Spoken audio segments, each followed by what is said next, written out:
2024માં student visa પર America ગયા બાદ તાજેતરમાં જ યુએસ સિટીઝન સાથે લગ્ન કરનારી અમદાવાદની સ્નેહા હાલ ટેન્શનમાં છે.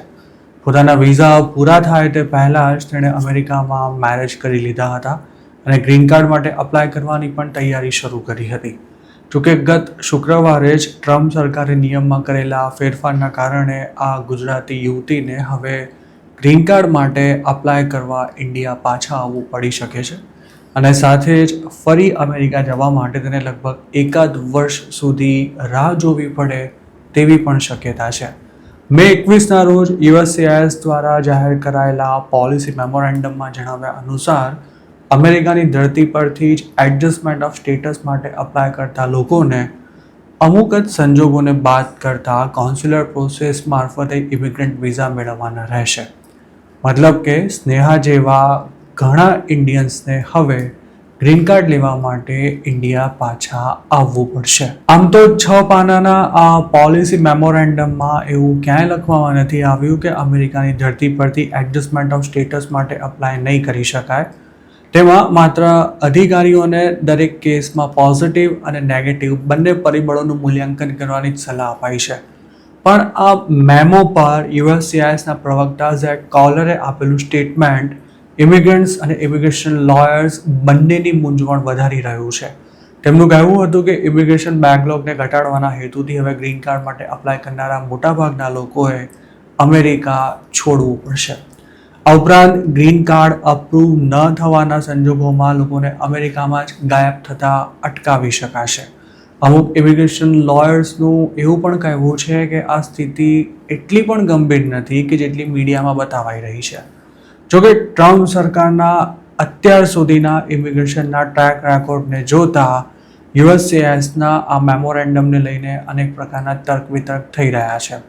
એવું મનાઈ રહ્યું છે કે સરકાર ભલે પોતાના મોઢામાંથી કંઈ ના બોલી રહી હોય, પણ આ જાહેરાત બીજું કંઈ નહીં પરંતુ લીગલ ઇમિગ્રેશનને વધારે ધીમું પાડવાનો અને તેને મુશ્કેલ બનાવવાનો વધુ એક તુક્કો છે. અમેરિકાના ઇમિગ્રેશન લો પ્રમાણે ગ્રીન કાર્ડ મેળવવાની લાયકાત ધરાવતા ઇમિગ્રન્ટ્સની એપ્લિકેશન અપ્રૂવ કરવી કે પછી રિજેક્ટ કરી દેવી તેની સત્તા યુએસસીઆઈએસના અધિકારી પાસે હોય છે. હવે ટ્રમ્પ એડમિનિસ્ટ્રેશન એવી આર્ગ્યુમેન્ટ કરી રહ્યું છે કે એડજસ્ટમેન્ટ ઓફ સ્ટેટસનો ઉપયોગ માત્ર મર્યાદિત અને ખાસ સંજોગોમાં થવો જોઈએ. આ મામલે ઇમિગ્રેશન લોયર્સનું એવું કહેવું છે કે સરકારે નવા નિયમને લગતા ઘણી બાબતો ક્લિયર નથી કરી અને ઇમિગ્રેશન એન્ડ નેશનાલિટી એક્ટ ઘણી કેટેગરીમાં અમેરિકાની અંદરથી જ ગ્રીન કાર્ડ માટે અપ્લાય કરવાની છૂટ આપે છે. આ કાયદો કોંગ્રેસ દ્વારા બનાવાયો હોવાથી માત્ર એક પોલિસી મેમો જાહેર કરવાથી તેમાં ફેરફાર નથી કરી શકાતો તેવું પણ તેમનું કહેવું છે. પણ સરકાર પરોક્ષ રીતે યુએસસીઆઈએસના અધિકારીઓને એડજસ્ટમેન્ટ ઓફ સ્ટેટસની એપ્લિકેશનને ધડાધડ મંજૂર ના કરવા માટે તાકીદ કરી રહી છે. ગ્રીન કાર્ડ માટે અપ્લાય કરનારાએ જો અમેરિકામાં રેગ્યુલરલી ટેક્સ ભર્યો હોય, તેની સામે કોઈ પ્રકારનો ક્રિમિનલ રેકોર્ડ ના હોય, સમાજમાં અને ઇકોનોમીમાં સારું યોગદાન આપ્યું હોય, તેમજ તેના સ્પાઉસ કે સંતાનો અમેરિકન સિટીઝન હોય તો આ પરિબળોને પોઝિટિવ ગણી તેને ગ્રીન કાર્ડ આપી દેવાય છે.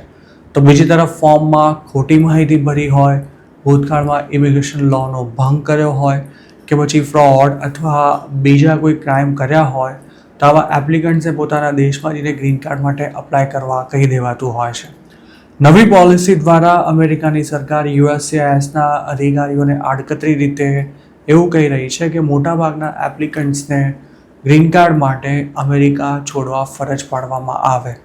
પણ નવાઈની વાત એ છે કે આ નિર્દેશનું કઈ રીતે પાલન કરવું તેને લઈને ખુદ યુએસસીઆઈએસ પણ મૂંઝવણમાં છે અને આગામી દિવસોમાં આ બાબતે કોર્ટમાં કેસ કરવામાં આવે તેવી પણ સંભાવના વ્યક્ત કરાઈ રહી છે. દર વર્ષે જેટલા લોકોને ગ્રીન કાર્ડ અપાય છે તેમાં અડધો લોકો અમેરિકાની ધરતી પરથી જ તેના માટે અપ્લાય કરતા હોય છે. 2024ની જ વાત કરીએ તો આ વર્ષમાં 1.4 મિલિયન ગ્રીન કાર્ડ ઇસ્યુ કરાયા હતા, જેમાંથી 8 લાખ એપ્લિકન્ટ્સ તો અમેરિકામાં જ હતા.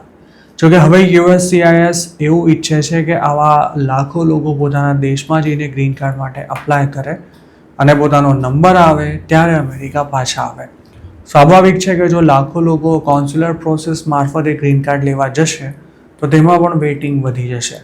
અધૂરામાં પૂરું, આવા કોઈ એપ્લિકન્ટે અમેરિકામાં કોઈ પણ પ્રકારનો ગુનો કર્યો હશે કે પછી વિઝા પર ઓવરસ્ટે થયા હશે અથવા ઇલીગલી અમેરિકામાં એન્ટર થયા હશે તો તેમને પરમેનન્ટ સ્ટેટસ માટે અમેરિકા છોડ્યા બાદ રી એન્ટ્રી મળશે જ નહીં તેવી પણ શક્યતા છે. એક્સપર્ટ્સનું માનવું છે કે આ ફેરફારની તાત્કાલિક અસર નહીં દેખાય પણ લાંબા ગાળે તેનાથી ભારે અફરાતફરીનો માહોલ સર્જાઈ શકે છે. યુએસમાં ગ્રીન કાર્ડ મેળવનારા લોકોમાં સ્પાઉસ કેટેગરીના લોકોની સંખ્યા સૌથી વધુ હોય છે, જેમાં ઇલીગલી યુએસ ગયેલા લોકોથી માંડીને સ્ટુડન્ટ અથવા H1B વિઝા હોલ્ડર્સનો પણ સમાવેશ થાય છે. ગ્રીન કાર્ડ માટે લોકો નકલી મેરેજ પણ કરતા હોય છે અને પરમેનન્ટ સ્ટેટસ મળતા જ ડિવોર્સ લઈ લેતા હોય છે.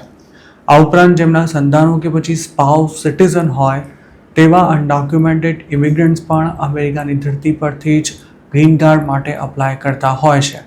જોકે ટ્રમ્પ એડમિનિસ્ટ્રેશન તેના પર કડક નિયંત્રણો લાગુ કરવા માંગે છે. આમ તો આ અંગેનો નિયમ 10 વર્ષ કરતાં પણ વધુ જૂનો છે, પણ હવે ટ્રમ્પ સરકાર તેનો કડક અમલ કરી લીગલ ઇમિગ્રેશનને ધીમું પાડી દેવા માંગે છે. હવે આ મામલો કોર્ટમાં ક્યારે જાય છે અને કોર્ટ તેના પર શું નિર્ણય લે છે તેના પર સૌની નજર ટકેલી છે.